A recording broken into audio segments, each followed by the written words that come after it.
वाल इस वक्त की जो बड़ी खबर है वो कांग्रेस के नेता आरपीएन सिंह से जुड़ी हुई है, जो कि झारखंड के प्रभारी भी रहे हैं। केंद्र में आपने इनको मंत्री के तौर पर भी देखा है, राज्य मंत्री के तौर पर, और अब ये रुखसत करके बीजेपी में शामिल हो सकते हैं। इस बात की अटकलें बहुत सारी हैं।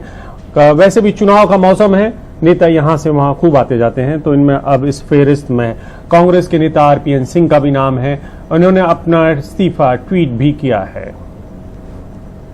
तो आरपीएन सिंह ने खुद इस बारे में आज ट्वीट किया है और इसके साथ ही बीजेपी की तरफ से ये जानकारी भी दी गई है कि आज कोई खास शख्स, एमिनेंट पर्सनालिटी शामिल हो सकते हैं 2:30 बजे। तो इस तरह की कयास लग रहे हैं कि कहीं 2:30 बजे जो एमिनेंट पर्सनालिटी, खास शख्सियत बीजेपी में शामिल होने वाले हैं, वो कहीं आरपीएन सिंह तो नहीं है, क्योंकि आरपीएन सिंह का इस्तीफा और उनका ये ट्वीट भी आज ही आया है। उन्होंने ट्वीट कर सोनिया गांधी को लिखा एक पत्र साझा किया है, जिसमें उन्होंने कहा है कि आपने मुझे जो मौका दिया देश की सेवा के लिए और पार्टी की सेवा के लिए, उसके लिए शुक्रिया उन्होंने कहा है। इसके अलावा उन्होंने ट्वीट कर कहा है कि गणतंत्र दिवस जब सारी दुनिया मना रही, सारा हिंदुस्तान माफ कीजिएगा मना रहा है, तो ऐसे मौके पर मैं भी अपने राजनीतिक जीवन का एक नया अध्याय शुरू कर रहा हूं। और इसके साथ ही उन्होंने जय हिंद भी बोला है। ये हम आपको ट्वीट दिखा रहे हैं जो आज सुबह उन्होंने किया है। और इसके साथ ही उन्होंने अपना जो उनका इस्तीफा है वो भी साझा किया है।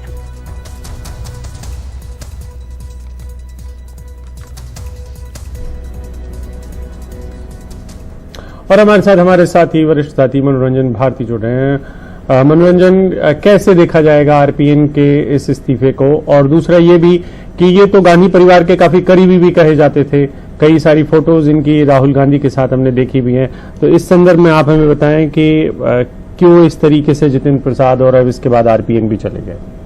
काफी दिनों से इसकी चर्चा चल रही थी। मैं आपको बताऊं, सच्ची बात है, कई महीनों से इसकी चर्चा चल रही थी कि आरपीएन सिंह बीजेपी जाएंगे, लेकिन बात शायद बन नहीं पा रही थी। लेकिन अब चुनाव के मौके पर अब बीजेपी ने ये बड़ा दांव खेला है। बीजेपी को लगा कि इतने सारे लोग उनके पार्टी से जा रहे थे, कोई एक बड़ा चेहरा चाहिए जो गांधी परिवार के करीबी हो।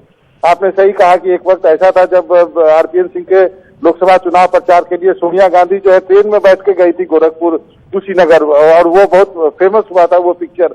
उसके बाद राहुल गांधी भी उनके यहाँ सभा करते रहे जब भी चुनाव आता रहा। तो करीबियां तो थी, लेकिन राजनीति में अलग अलग हो जाते हैं। जैसा आपने कहा कि चुनाव का समय है और लोग आते जाते रहते हैं, तो एक बीजेपी ने एक बड़ा दांव मारा है। बीजेपी के साथ अब आरपीएन के साथ बीजेपी करेगी क्या? कहा जा रहा है कि प्रसाद मौर्य जो है, जो समाजवादी पार्टी में आए हैं, उनके खिलाफ शायद ये चुनाव लड़े। कुछ जो राजनीतिक हलकों में हमारे सूत्र ये भी कर रहे हैं कि इनको राज्यसभा भी दिया जाएगा। और उसके बाद चूंकि झारखंड के प्रभारी रहे हैं, झारखंड में यदि कुछ कर देते हैं बीजेपी के लिए तो मंत्री पद भी मिलेगा। जैसा कि आपने देखा कि ज्योतिरादित्य सिंधिया के लिए हुआ था कि उनको भी पुरस्कृत किया गया। तो आप कह सकते हैं कि कांग्रेस से इन युवा चेहरों का जाने का सिलसिला जारी है। ये एक अपने आप में क्वेश्चन मार्क है। प्रियंका गांधी और राहुल गांधी के लीडरशिप की तरफ भी इशारा करता है कि सब कुछ पार्टी में ठीक ठाक नहीं है, वरना इतने करीबी लोग क्यों चले जा रहे हैं। बाबा, जो आप बात बोल रहे हैं कि करीबी लोग जो जा रहे हैं, उसके बारे में जब और नाराजगी जो है वो भी काफी जाहिर होती रहती है। सिर्फ युवा ही नहीं, जो ओल्ड गार्ड है, जो वरिष्ठ नेता है, वो भी अपनी नाराजगी जाहिर करते रहते हैं। लेकिन मौके शायद युवाओं को ज्यादा मिल जाते हैं। लेकिन फायदा इसमें बीजेपी का क्या होगा अगर वो आरपीएन सिंह को अपनी तरफ खींचते हैं? क्या स्ट्रैटेजी सोची हुई हो सकती है उन्होंने? देखिए, जो बात कही जा रही है, ये कही जा रही है कि एक चूंकि बीजेपी काफी एम्बेरस हो रही थी क्योंकि उनके बहुत सारे लीडर छोड़ के जा रहे थे विधानसभा चुनाव के मुतालिक समाजवादी पार्टी में।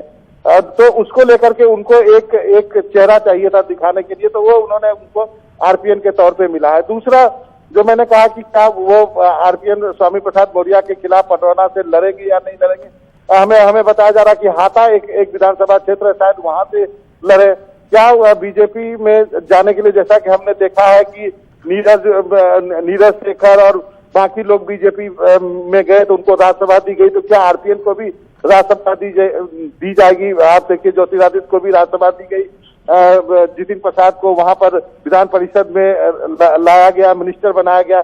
तो उनको क्या पुरस्कार दिया जाएगा। तो ये सारी चीजें तय हो चुकी होंगी। आधिकारिक तौर पर इसकी पुष्टि मैं नहीं कर सकता हूं, लेकिन जब कुछ होता है ऐसा तो ये सब पहले से तय हो जाता है कि क्या क्या होगा और क्या किया जाना है।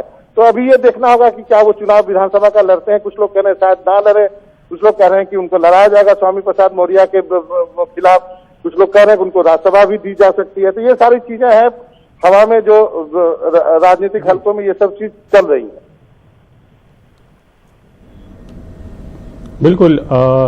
जातिगत समीकरण के हिसाब से बताएं बाबा कि हमारे साथ अब अखिलेश शर्मा भी जुड़ चुके हैं। अखिलेश, बीजेपी में आरपीएन के जाने से क्या अपनी प्लेट में लेके जाएंगे जिससे बीजेपी को फायदा होगा? जैसे स्वामी प्रसाद मौर्य के बारे में कहा गया कि वो जाएंगे, वो इसी इलाके में एक्टिव हैं जहां पे पांडुर्ना में और कुशीनगर के इलाके में जहां पे स्वामी प्रसाद मौर्य के जहां पे आरपीएन है।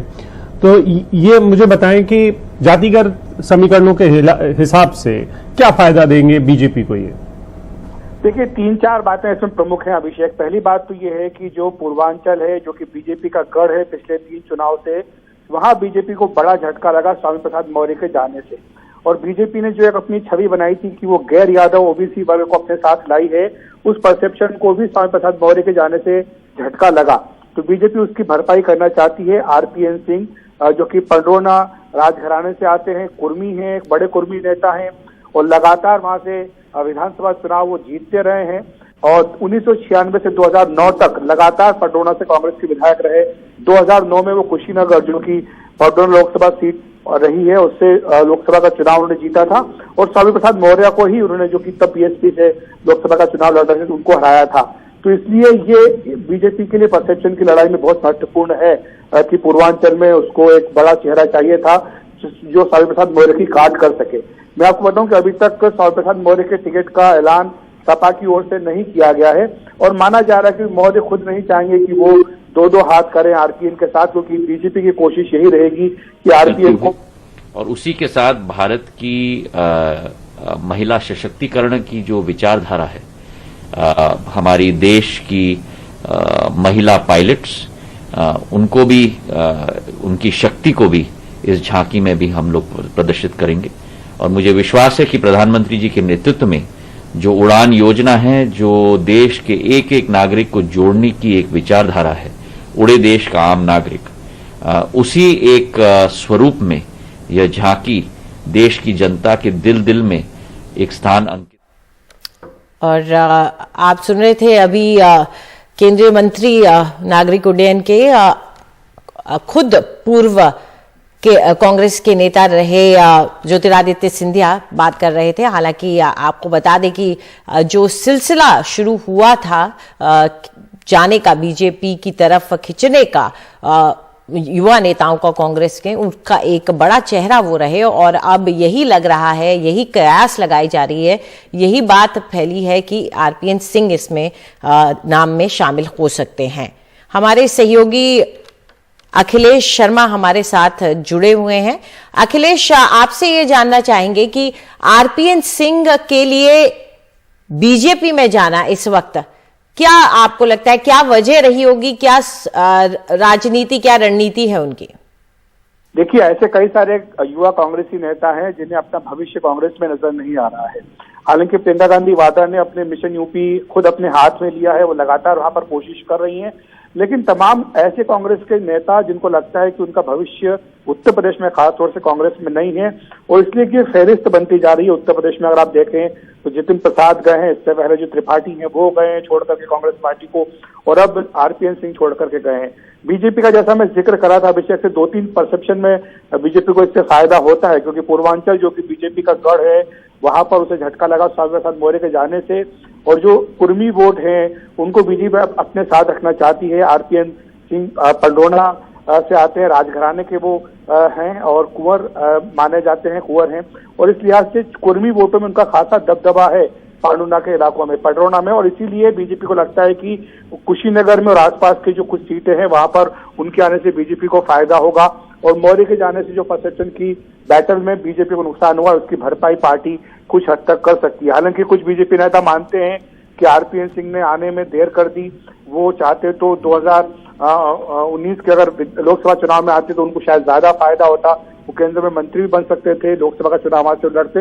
लेकिन बहरहाल अब वो चूंकि बीजेपी में आ रहे हैं, 2:30 बजे औपचारिक रूप से पार्टी में शामिल हो जाएंगे, तो बीजेपी को ये लगता है। और तीसरी बात बीजेपी को ये लगता है कि चूंकि आरपीएन सिंह हो, चाहे ज्योतिरादित्य सिंधिया हो, चाहे जितिन प्रसाद हो, ये तमाम वो नेता हैं जो कि राहुल गांधी की जो यंग ब्रिगेड थी पार्टी के भीतर, उसके कोर मेंबर माने जाते हैं। और ये तीनों ही अब बीजेपी में आ गए, तो एक तरह से राहुल गांधी की जो नेतृत्व है, उस नेतृत्व क्षमता है, उस पर एक बड़ा प्रश्न चिन्ह लगता है। और इसलिए बीजेपी को लगता है कि आरपीएन सिंह को अपने पाले में लाने से उसको फायदा होगा।